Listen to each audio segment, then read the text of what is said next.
अपना गांव कनेक्शन है, अपना गांव कनेक्शन है, अपना गांव कनेक्शन है, अपना गांव कनेक्शन है, अपना गांव कनेक्शन है। नमस्कार दोस्तों, मेरा नाम है नीलेश मिश्रा और ये है गांव कनेक्शन, भारत का अपनी तरह का एकमात्र टीवी शो जो निरंतर इस उधेड़-बुन में लगा है, इस कोशिश में लगा है कि भारत के गांव और शहरों का जो जुड़ाव है, उनका जो रिश्ता है, जो कनेक्शन है, वो गहरा हो, मजबूत हो। मैं और आप हर हफ्ते चलते हैं एक नई यात्रा पे, नए नए गाँव की ओर, नए नए लोगों से मिलने, नई सोच से अपना परिचय कराने, क्योंकि वो सोच गाँव में तो पनप रही है, लेकिन शहरों में लोगों को उसके बारे में अक्सर पता नहीं चलता। क्योंकि मैं अक्सर कहता हूँ, अखबारों में, बातों में गांव नहीं दिखता आजकल। अगर आप अखबारों के पन्ने खोलेंगे तो अगर जो गांव की कहानियाँ होंगी वो पूरी तरह से नहीं दिखाती हैं जो गांव में नई सोच आ रही है, जो गांव में बदलाव हो रहे हैं। ये शो एक प्रयास है इसीलिए उस वैक्यूम को, उस कमी को भरने का, ताकि इन्फॉर्मेशन आप तक पहुँचे और गांव के लिए जो आपका एक नज़रिया है, एक जो स्टीरियोटाइप है, वो बदले। देखते हैं अगले आधे घंटे में हम कौन सी स्टोरीज देखने वाले हैं, और ध्यान से देखिएगा क्योंकि हमको और आपको बनाए रखना है हमारा गांव कनेक्शन। हाँ हमरी रंगबाजी है, हाँ हम थोड़ी अठन है, अपना गांव कनेक्शन है, अपना गांव कनेक्शन है, अपना गांव कनेक्शन है, अपना गांव कनेक्शन है, अपना गांव कनेक्शन है। दोस्तों, आज की पहली कहानी के लिए मैं आपको ले चलूं, इससे पहले कुछ बताना चाहूँगा। जब हमने शो शुरू किया था तो हमें उम्मीद ही नहीं थी कि हम गांव के बारे में इतनी सारी रोचक कहानियाँ इकट्ठा करके आपके पास ला पाएंगे। हम सोच रहे थे मुश्किल होगी, कैसे हम ढूंढेंगे जो बदलाव की कहानियाँ हैं उनको, और कैसे पूरी ईमानदारी से आपके सामने पेश कर सकेंगे। लेकिन ये बहुत खुशी की बात है कि ये शो आपने हमारा शो नहीं रहने दिया, ये आपका शो हो गया है। ये कहानियाँ आपकी बदलती ज़िंदगी की कहानियाँ हैं। अब इस शो पे हमें अक्सर आइडियाज़ आपके ज़रिए आते हैं। आप हमें बताते हैं अधिकार से कि आइए हमारे क्षेत्र में ये बदलाव हो रहा है, इसकी कहानी आप दर्शकों को बताइए। बुंदेलखंड की सुनो कहानी, बुंदेलखंड की सुनो कहानी, अरे हम बुंदेलों की बानी में, पानीदार यहाँ का पानी, आग यहाँ की पानी में। केन धसान बहुत बेतवा पीते हैं चंबल का जल, 8 पहर पहरा में ठाड़े सज पहरुआ बिंदा जल, शीश झुका के शीश नवावे बिंधे जल महारानी के, पानीदार यहाँ का पानी, आग यहाँ की पानी में। बुंदेलखंड की वीरता और प्राकृतिक संपन्नता की गाथा सुना रही गुलाबी गैंग की मुखिया संपत पाल आजकल नई मुहिम में जुटी हुई हैं। रियलिटी शो बिग बॉस से मिली लोकप्रियता के बाद संपत पाल बुंदेलखंड को गरीबी से आजादी दिलाने के लिए गांव-गांव जाकर लोगों को जागरूक कर रही हैं। संपत की नई मुहिम के बारे में चलिए उनसे ही जान लेते हैं। अब मुझे ये समझ में आ रहा है कि हमारी गरीबी कैसे दूर होगी।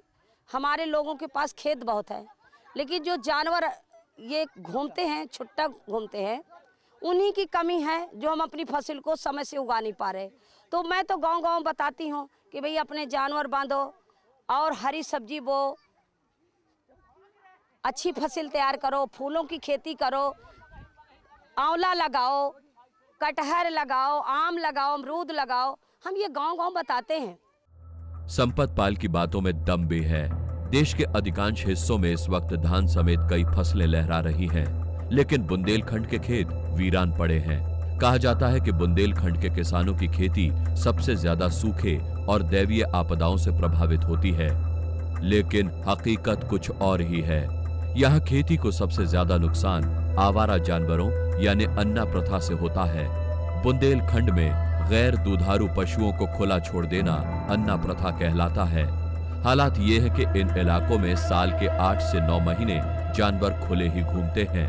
हम अपने घर घर पशु पाले हैं, तो हम अपने अपने गाय खुद बांध के रखें और अपने अपने खेत में जैसे जिसके बोर है, जिसके बोर नहीं है वो वहाँ से पानी ले सकता है। तो ऐसा नहीं है कि हम बीघा 2 बीघे में सब्जी ना लगा लें। जैसे हम 2 लोग लगा लिया, कहे सुने, तो 10 लोगों की खेती पड़ी है, वो अन्ना है, वो हमारी फसल चढ़ जाएंगे, हमारी सब्जी चढ़ जाएंगे, कुछ लोग चोरी कर ले जाएंगे, टीप बेल उखा ले जाएंगे। तो देखिए मानसिकता तो हमें पब्लिक को बदलना पड़ेगा।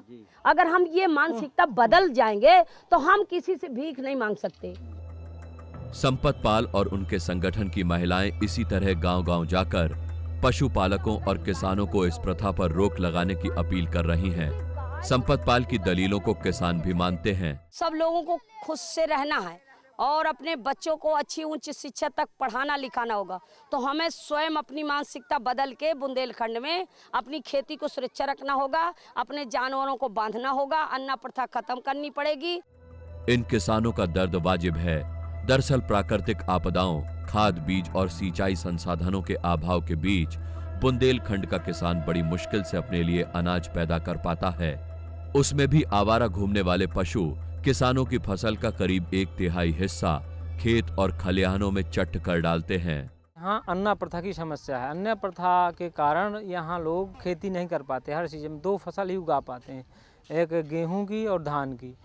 इसके अलावा यदि गर्मी में अन्ना प्रथा रोका जाए तो बुंदेलखंड में अच्छी सब्जियां उगाई जाती हैं, किसान खुशहाल हो सकता है और हरियाली आ सकती है। अगर ये इसमें जैसा दाना पैदा हुआ ना, अगर ये अगर जानवर है ना, इसको अगर बांधना शुरू कर देना तो ये जो घास होती है, गेहूं भी का दाना भी पैदा होता है, तो ये हमारा बच जाएगा। यहाँ गोरू अन्ना के कारण से कोई फसल यहाँ नहीं हो पाती। जब गोरू अन्ना है तो कौन फसल क्या हो, न साग न सब्जी न कोई कुछ वहीं तक खेत पड़ा है। सिर्फ चित्रकूट और बांदा ही नहीं, ललितपुर और महोबा समेत बुंदेलखंड के हर जिले में किसानों की यही कहानी है। अन्ना प्रथा से जहां फसलों को नुकसान होता है, वहीं अच्छी नस्ल के जानवर तैयार न होने से दूध उत्पादन में भी भारी गिरावट आ रही है। हालांकि संपत पाल जैसे लोगों की आवाज उठाने से ग्रामीणों को उम्मीद जगी है, एक दिन उनके भी अच्छे दिन आएंगे। मन की तरंग मान लो, बस हो गया भजन, आदत बुरी सुधार लो, बस हो गया भजन। आए कौन कहाँ से, जाएगा तू कहाँ, क्षमता कंजना जिलो, बस हो गया भजन, आदत बुरी सुधार लो, बस हो गया भजन। गांव कनेक्शन के लिए चित्रकूट के 12 माफी गांव से अरविंद शुक्ला की रिपोर्ट। गांव कनेक्शन में वक्त है एक छोटे से ब्रेक का। ब्रेक के बाद आपको दिखाऊंगा भारत के गांव में बदलाव की एक और दिलचस्प कहानी। हाँ हमरी रंगबाजी है, हाँ हम थोड़ी अठन है, अपना गांव कनेक्शन है, अपना गांव कनेक्शन है, अपना गांव कनेक्शन है, अपना गांव कनेक्शन है, अपना गांव कनेक्शन है।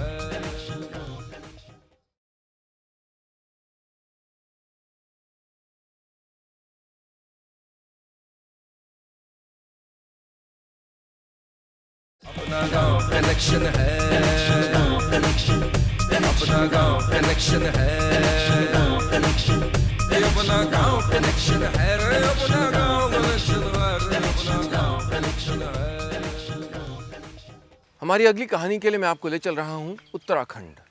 वहाँ पर कौसानी में 1942 से एक महिला ने एक नया अनूठा प्रयास शुरू किया। गांव की गरीब बेसहारा लड़कियों को शिक्षा देने का, उनकी ज़िंदगी आगे बढ़ाने का प्रयास। धीरे धीरे ये एक ऐसा प्रयास बन गया जिसने न जाने कितनी महिलाओं की ज़िंदगी बदली। उनके बाद राधा बहन ने ये काम आगे बढ़ाया। देखते हैं कैसा है ये प्रयास और कैसे बदल रहा है गांव की महिलाओं की ज़िंदगी।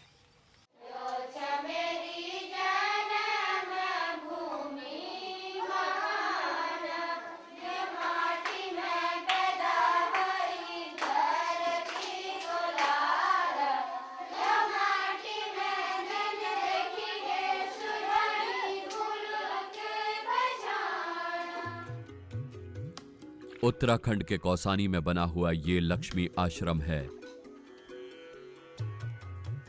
यह आश्रम 1940 में गांधी जी की अंग्रेज शिष्या सरला बहन ने स्थापित किया था।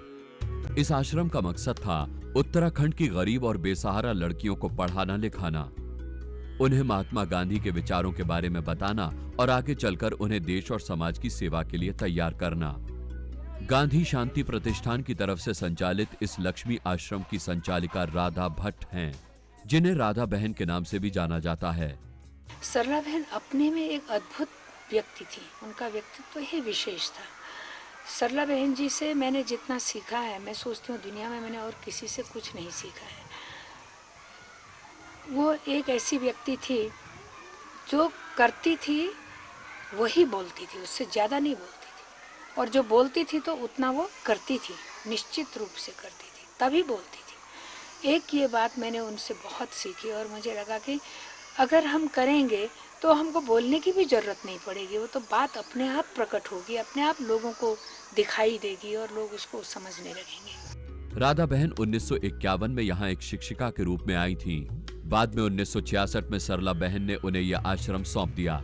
तब से लेकर अब तक राधा बहन ने अपनी देखरेख में सैकड़ों लड़कियों को गांधी जी के विचारों से जोड़कर उन्हें देश सेवा के लिए प्रेरित किया। मैं ऐसा सोचती हूँ कि एक दौर था जब लोग बहुत अधिक भौतिक प्रगति की ओर ही कोशिश कर रहे थे।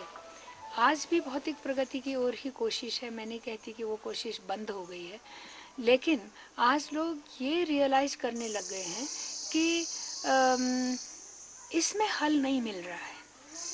हम अगर चाहते हैं कि यही प्रकार का विकास हो तो उसके लिए जितने प्राकृतिक संसाधन चाहिए, प्राकृतिक संपत्ति चाहिए, वो विश्व में नहीं है।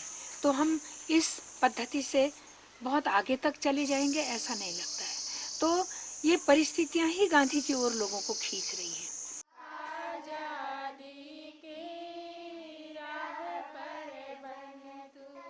जमनालाल बजाज पुरस्कार, पद्मश्री सम्मान से सम्मानित राधा बहन के इस आश्रम में 180 लड़कियां आज भी पढ़ रही हैं।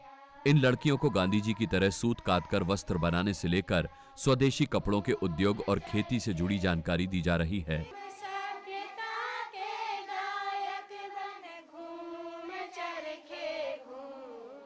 मैं चाहती हूँ कि जो लोग गरीब हैं, जो पढ़ नहीं पाते हैं और जो छोटे छोटे बच्चे की शादी हो जाती है, वो पढ़ नहीं पाते हैं, उनके साथ काम करूँ। अभी मैं ये कोसी घाटी में काम कर रही हूँ, जो हमारे लक्ष्मी आश्रम के है, जो कि कोसी हमारे मुख्य स्रोत है पानी का। तो ये पूरे अल्मोड़ा जिला और जो यहाँ गांव है, तो ये जो पिनात का जंगल है, तो पहले महिलाओं ने सब काट के ख़त्म कर दिया था। जब हमने 2003 से और एक बार इस कोसी नदी में जब ये अल्मोड़े से भी पुलिस लग गई कि पानी अल्मोड़ा जाएगा और गांव में नहीं जाएगा, तो महिलाओं के साथ संगठनों के द्वारा हमने कहा कि अगर हमको पानी नहीं मिलेगा, अगर हम जंगल काटते रहेंगे और हम चेतेंगे नहीं, जागेंगे नहीं, हम आगे नहीं बढ़ेंगे, तो कौन हमको देखने वाला है। तो इसलिए तुम उठो और जो विशेषकर जो चौड़ी पत्ती वाला वन है उसको बचाओ। इस आश्रम में गांधी जी के विचारों को समझने के लिए विदेशों से भी लोग आते रहते हैं। राधा बहन का कहना है कि दुनिया पहले भी गांधी के विचारों से आगे बढ़ी है और भविष्य में भी बापू के दिखाए गए मार्गों को ही अपनाएगी। कौसानी से गांव कनेक्शन टीम की रिपोर्ट।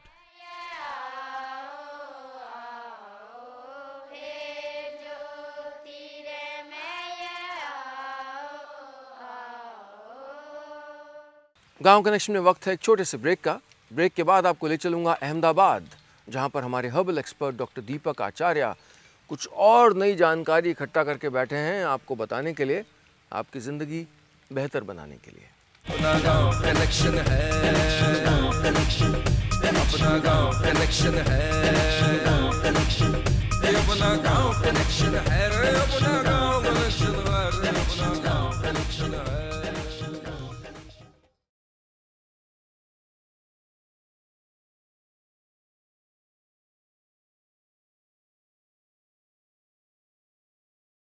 अपना गांव कनेक्शन है,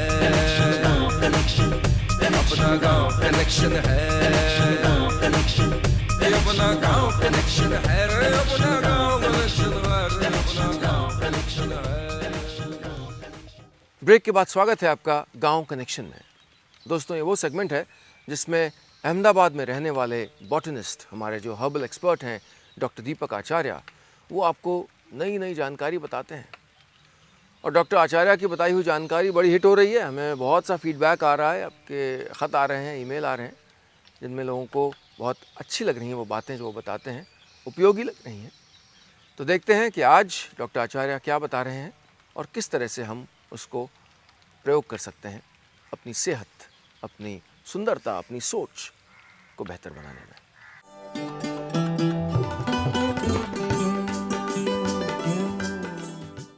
इस समय मैं एक पेड़ के नीचे खड़ा हूँ जिसे करंज कहा जाता है। करंज में फलियाँ भी आ गई हैं और करंज की जो पहचान होती है इसकी पत्तियों से होती है। जो पत्तियों में जो इंसेक्ट होते हैं, कीड़े जो होते हैं, वो अक्सर ऐसे निशान छोड़ जाते हैं। अधिकांश पत्तियों में इस तरह के निशान मिलेंगे। खैर, इन सब से दूर मैं इसके गुणों के बारे में बताता चलूँ आपको कि इसकी पत्तियों में और इसके फल में जो तत्व होते हैं, ख़ासतौर पर जब इन्हें उबाला जाए और इनसे तेल प्राप्त किया जाए तो ये दाद, खाज और खुजली जैसी समस्याओं में बहुत तेज़ी से आराम दिलाते हैं। जिन लोगों को बालों में डैंड्रफ की समस्या हो वो इसकी पत्तियों को और इसके फलों को कुचलकर नहाने से ठीक 5 मिनट पहले बालों में लगा के छोड़ दें और उसके बाद में नहा लें।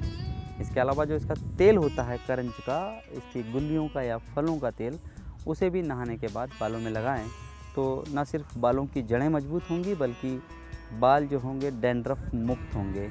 इसके अलावा इसकी छाल का चूर्ण, जो आप सभी जानते हैं, इसकी छाल का चूर्ण वो घाव ठीक करने के लिए होता है। और इसकी जो ये ट्विक्स होती हैं, इसकी टहनियाँ जो होती हैं, वो तोड़ ली जाए, साफ़ कर ली जाए और उससे दातुन करा जाए तो दांतों की सेहत के लिए इससे बढ़िया कुछ भी नहीं। ये देसी ज्ञान है हमारे देश का।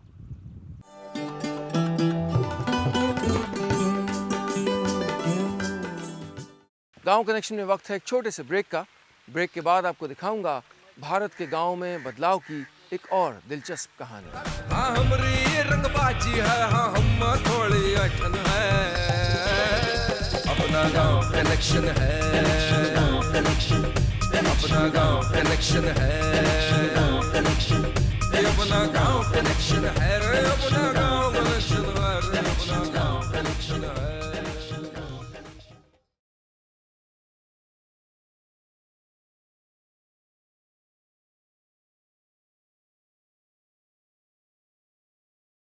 अपना गांव कनेक्शन है, अपना गांव कनेक्शन है, अपना गांव कनेक्शन है रे, अपना गांव कनेक्शन है रे, अपना गांव कनेक्शन है। ब्रेक के बाद स्वागत है आपका गांव कनेक्शन में। चलिए एक और गांव ले चलता हूं और बदलाव की एक और रोचक दिलचस्प कहानी दिखाता हूं आपको। उत्तराखंड के ऊधम सिंह नगर के काशीपुर ब्लॉक में रहने वाले ये हैं किसान दिलबाग सिंह। इनके खेत में मटर की फसल तैयार है और बाजार में इसकी अच्छी कीमत मिल रही है। मटर के इन खेतों को ध्यान से देखिए, आपको गन्ने के पौधे भी दिखाई देंगे। गन्ने की पौध भी मटर के साथ साथ बढ़ रही है। मटर और गन्ने की साथ साथ हो रही खेती को ही सह फसली खेती कहा जाता है। ये सब इसलिए हमने 3 क्रॉप को एक साथ लिया है कि भाई छोटी खेती होने की वजह से हम लोग इसमें ज़्यादा मार्जिन, ज़्यादा पैसा कमा सकें। क्योंकि गन्ना जो है अक्टूबर स्विंग है हमारा, ये लगभग 1.5 साल की क्रॉप है। तो इसमें हमने इसको शॉर्ट टाइम करने के लिए इंटर क्रॉप मटर की 3-4 महीने की फसल बोई, जिससे कि हमारा जो गन्ने का खर्चा है वो इस कैश क्रॉप में निकल जाए। और बाकी लेबर वगैरह की परेशानी होने की वजह से हम लोग ज़्यादा चाह रहे हैं कि पॉपुलर का प्लांटेशन किया जाए, जिससे हमारे जो खर्चे कम हो और इन्वेस्टमेंट ज़्यादा हो। किसानों की इस बदलती सोच के पीछे पंतनगर विश्वविद्यालय के वैज्ञानिक हैं, जिनकी सोच में 2 प्राथमिकताएं बहुत साफ तौर पर देखी जा सकती हैं। पहली, किसानों की उपज बढ़ाना और दूसरे, बदलते समय की जरूरतों को समझते हुए योजनाबद्ध तरीके से काम करना। गन्ना 2 साल की फसल है। गन्ने की पहले बावक की फसल काट लेते हैं, फिर पेड़ी की फसल काट लेते हैं, और उस स्थिति में पॉपुलर को 2 साल तक उसमें किसी तरीके की मैकेनिकल डैमेज की संभावना नहीं रहती है, क्योंकि उसमें बीच में कोई मशीनरी नहीं चलती है। 2 साल तक गन्ने की फसल रहती है। इसके बाद उसमें गेहूं की अतिरिक्त फसल किसान ले सकता है अगले 5 सालों तक, और इस तरीके से 7 साल के बाद उसको एक अच्छा खासा राशि किसान को मिल जाती है। दिलबाग सिंह के इस प्रयोग का असर दूसरे किसानों पर भी हुआ है। सहफसली खेती का फायदा उन किसानों के लिए और भी ज्यादा है जो छोटी जोत के किसान हैं। जैसे हम सब्जी की फसल भी करते हैं तो हमने एक खेत में घूल उतारी, साहब उसमें मिर्चें भी लगा देते हैं, फिर एक साइड में प्याज भी लगा देते हैं, उसके बीच में धनिया भी कर लेते हैं। हमें एक फसल में 3-3 फसल करने पर हमें अच्छी आमदनी मिलती है। किसानों की ये नई सोच सीधे तौर पर पूरे इलाके की तरक्की के रास्ते खोल रही है। गांव कनेक्शन टीम की रिपोर्ट। गांव कनेक्शन में आज का सफ़र बस इतना ही। मुझे उम्मीद है कि आज के शो में भी आपको भारत के गांव के बारे में कुछ और रोचक, कुछ नया देखने सुनने को मिला होगा।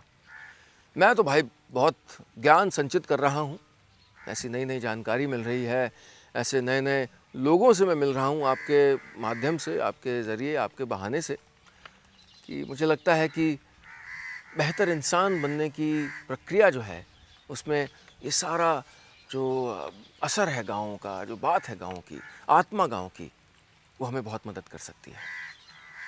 हमारी ये कोशिश है कि हम भारत के गांव में और गहरे जाएं, ऐसे लोगों से आपको मिलवाएं जिनको आप अखबारों में कभी नहीं देखेंगे।